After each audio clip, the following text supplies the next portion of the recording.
Hey everyone, Candace here. So I'm gonna try something a little different. I'm gonna actually try to just talk about the game and not just give a play-by-play of what's going on in the gameplay in the background. So in the background should be some clips of me playing the beta. So far I've played about 4, maybe 5 hours of the beta, mostly Conquest because that's my main game mode. Actually, not many of my friends actually like Domination or the close quarters, so even if I do play that, I'd probably have to play by myself. But that kind of brings me to a big, painful point about the beta, is that it's almost impossible to play with friends. You can't squad up.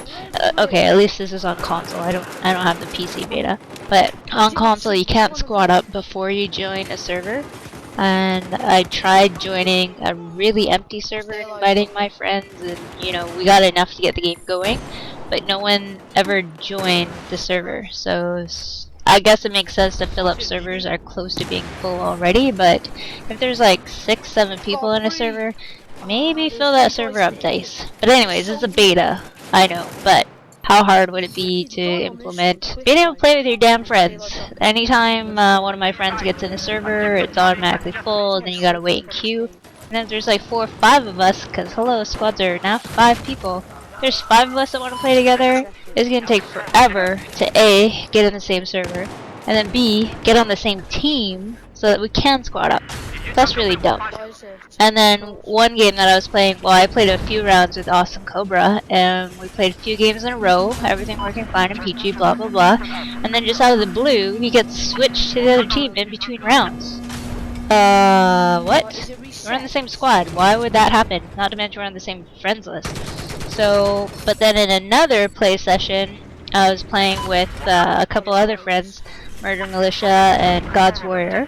Somebody was on the other team, and then in between rounds it automatically switched so that all 3 of us were in the same squad. So not only switched teams so we could be together, but then made sure to be in the same squad. I think I saw that option somewhere, which is cool. But so it's like, on the one hand, DICE seems to really want you to be able to play with friends, and the other, they just slap you in the face and make it impossible. So that's a huge irritation for me. But anyways, so on to actual gameplay. Again, in my first video, it was kind of shocking that the controls are so different. I had no idea that they'd be changing it at all, never mind so much, like so many buttons were different. So that was really hard to get used to. I've actually, for the vehicles, I've changed it to veteran controls so that going forward and going back is a left and right trigger. But for the choppers, I actually left them with the new controls, which is the left stick making you go up and down, because while it's new, I think I can actually get used to that fairly quickly. So in a couple of games I did get in the chopper a bit, and I managed to get some kills. And it was really weird flying around, and I kept, you know, when I wanted to get close to the ground and shoot some infantry, I get close to the ground and I panic that I don't want to hit the ground, I'd want to go up again, and for some reason I'd always do the opposite and like slam into the ground.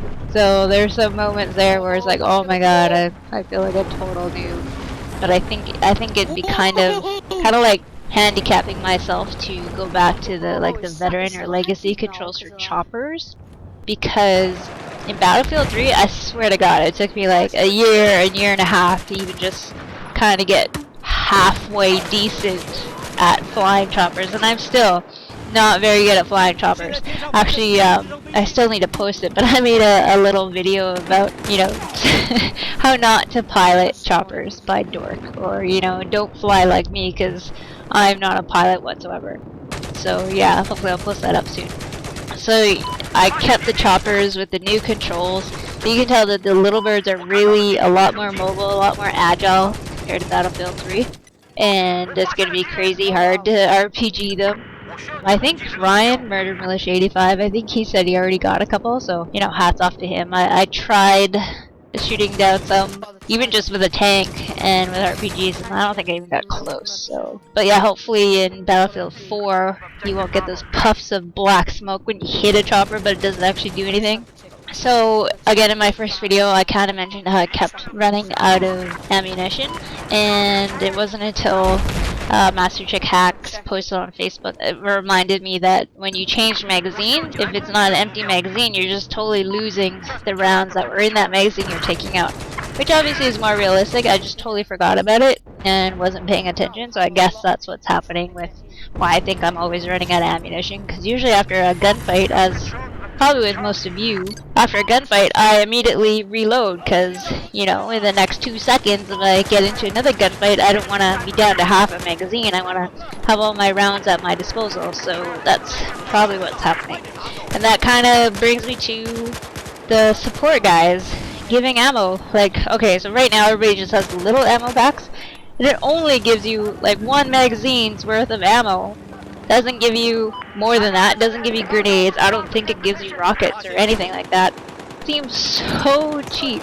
You know, it's like you cut your leg off and ask a medic and he gives you a band-aid type thing. Like, I'm totally out of ammo here. I asked for ammo, he gives me one, then he goes back to fighting or whatever. And I just got like 30 more bullets. Like, what am I gonna do with 30 more bullets? I'm just gonna die in 30 seconds. That's about it, probably. So, hopefully, I think you can get the full ammo packs, kind of like the full or big medi packs, to unlock at some point. So, I guess I should work on that. So, moving on, did some domination rounds with Awesome Cobra, and it was actually kind of shocking when we played those few games. Because in Conquest, it seemed like I was getting kills, you know, in a few bullets, even if they're at range or whatever. It seemed like I was getting decent kills, like satisfying kills. Like, okay, I hit them a few times and they went down, or you know, like I emptied my magazine at them, but they went down. And then we go to Domination, and it seemed like I'd empty a full clip into a guy, and he'd run around a corner, still be alive, and then some guy to my side or behind me would put 2 bullets in me and I'd be dead. And it seemed to just constantly happen that way. Like, I put a whole round in some guy, some other guy would send 2 bullets my way and I'd be down. And just over and over and over. And it was so frustrating. I think I lost all but 1 of my domination games. And it was only a few we played because it was just too frustrating. And also, everybody camps on top of Charlie of the building. Took us a fairly long time before we could figure out even how to get up to the roof. And then once we did, you know, like, I don't find it fun playing up there. I'd rather run and gun than just sit in one spot and try to pick off people below, but whatever, to each their own. So, can't say I'm liking Domination, at least not on this one map. So yeah, Conquest seems to be where it's at. I've only been up in Bravo a couple times, and then I think I actually prefer it when the big building comes down and becomes just rubble. You know, Bravo is just wide open and exposed, at least from Alpha and Charlie. But when you actually go to try to cap Bravo, like, it's just crazy with all the rubble and the different terrain, and, you know, it's hard to get angles on people. I think that's interesting. Yeah, the couple times that Bravo's come down is probably when I tried sniping. And anyone who's watched my videos or follows me or plays with me knows I'm horrible at sniping. So I was actually kind of surprised when I picked up a sniper in the beta, and sniping does seem easier. I don't know really what it is, but it does seem easier. Like, I'm still not making my shots, but when I do, it for some reason it just feels easier. So, and then I hear other people complaining about snipers, you know, sitting on Charlie and blah blah blah blah blah, but as my friend Versatile said, that, you know, once we unlock mortars and once AC-130's out and all that sort of thing, the snipers aren't going to have it so easy. They just have it easy right now because there's not much to do other than counter-snipe them, so. And it's just like this one Conquest game we joined. We're being spawn camped, and there's a crazy chopper pilot that's just mowing everyone down. And the choppers are so mobile, like I said, it's like practically impossible to take them down, especially when you're trying to take them down. And meanwhile, their whole freaking team is watching your spawn and picking you off while you're looking up in the sky trying to take down this chopper. So, yeah, that was frustrating. I think I probably went in the game, I was like 2-6 or something for the game ended. We're like, oh, okay, new server. And the guy in the chopper went like 30-1 or some shit. Like, really? Because nobody has stingers yet. Again, it's so new. So I was happy when I finally unlocked stingers. Can't wait to pull those out the next crazy pilot I come across. And next, I guess, tanks. I've gotten in the tank a few times, but I guess in the games that I've been driving tanks, there has been much opposition to my tank. So I've taken out some other tanks, obviously some infantry, but the only real tank battles I've seen have been when I've been the gunner in the tank, and mainly you know, helping out Ryan, who's driving the tank. So I've personally, as a driver of a tank, I've not yet come across a situation where I've actually ran out of the main ammunition. So I'm not sure what that's like yet. And it's really hard to tell how close you are to taking down a tank, because you sometimes get that mobility hit, or whatever you want to call it, where they're kind of disabled for a little bit, but then they can get moving again. It's like, what? So that's kind of weird. It'll be a while to get used to that. So I actually need to break up this commentary into 2 videos, just because it'll make it easier on me. So that's it for part 1, and hopefully I'll get the second part up real soon. Thanks for watching and have fun.